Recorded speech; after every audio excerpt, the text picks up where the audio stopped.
We're back on the air. This is Radio Entrepreneurs, and I'll reverse my order this time. My co-host for the show this week is Peter Myerson from the law firm Cohn, Rasnick, Myerson, and Plout. No additional comments needed. Thank goodness.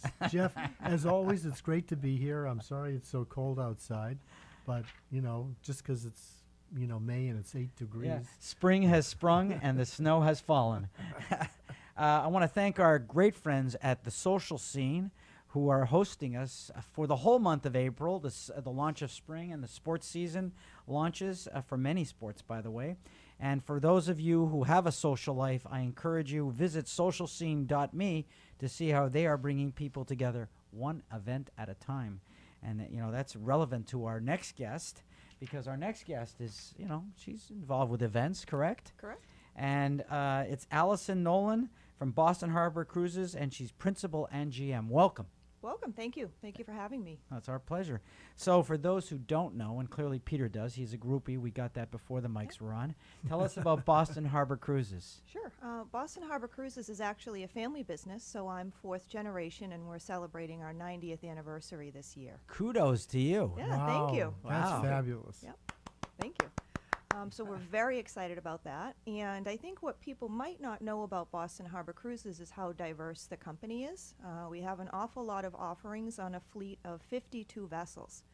You now have 52 vessels in the fleet. Yep. Wow. And that makes us, as best as we know. The sixth largest navy on the planet. Yeah, yes, yeah. Yeah, we could defeat some very, very small untrained navies, but probably not. Mexico. Probably not. Yeah. Probably not. Probably not. We could take them on a wonderful tour. Yemen. That's about it. Yeah. Yemen, the Navy of Yemen you could Yeah, beat. Probably not. Yeah. But we have all sorts of different cruises, whale watching and fast ferries that go to Provincetown and Cape Cod. We take people out to the Boston Harbor Islands, National Recreation Area, water taxis that run to 26 stops throughout Boston Harbor, a lot of ferries, commuter boats year-round for the MBTA, and some offshore support services, as well as sightseeing cruises and private events and sunset tours. Holy cow. Third generation, fourth generation? I'm fourth generation. So I always like to go back to Rocky and Bullwinkle. I want to go in the Wayback Machine. Sure. Tell us the origins of the business. Sure. Well, the company was founded in 26. So again, we're 90 this year. 1926. 1926. Right. It was my great-grandfather, Matthew J. Hughes, and Matthew was one of those kids that just always knew what he wanted to be when he grew up. So he was like the 3-year-old that looked at a firefighter and said, that's going to be me. And he loved boats, and he wanted to be a boat captain. And he holds the distinction of being the youngest licensed captain in the history of the Port of Boston because he lied about his age.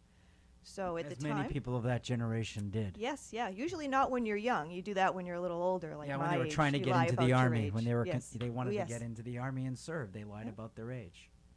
So he did that. He went down to the Coast Guard base. You were supposed to be 18 to sit for your license. He was 16. But, not everybody had a government-issued ID at that time. So if you looked like you may be 18, you would bring a distinguished-looking older gentleman with you. And they would say, is he 18? And he said he sure is. So he sat for his license, received his captain's license, and worked out a deal with a local marina that he could borrow a boat. And that's how he started the company. So what he really did was half-hour cruises on the Charles River, and he charged 10 cents.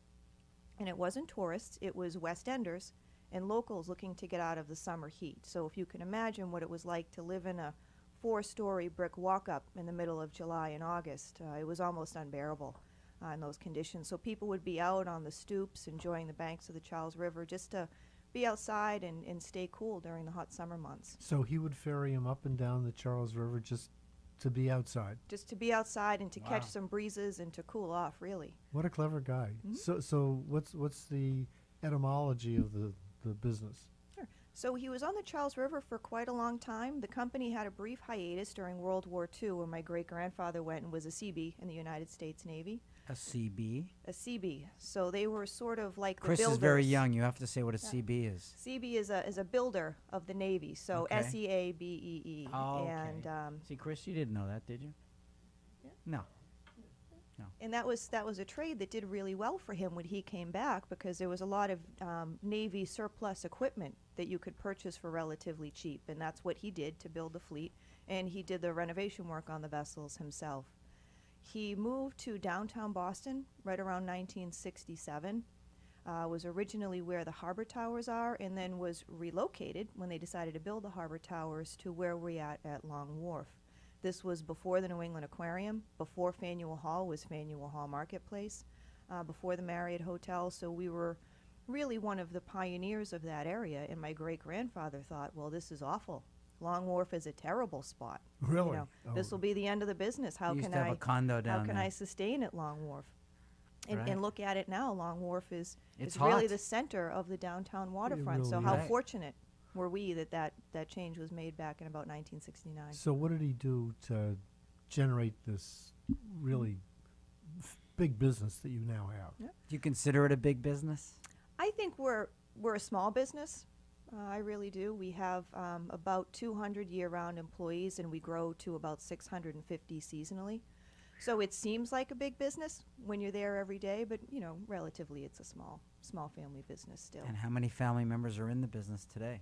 As partners, there's 4 of us, so it's the 3rd and 4th generation. So my father Rick, my uncle Chris, and my cousin Patrick and I.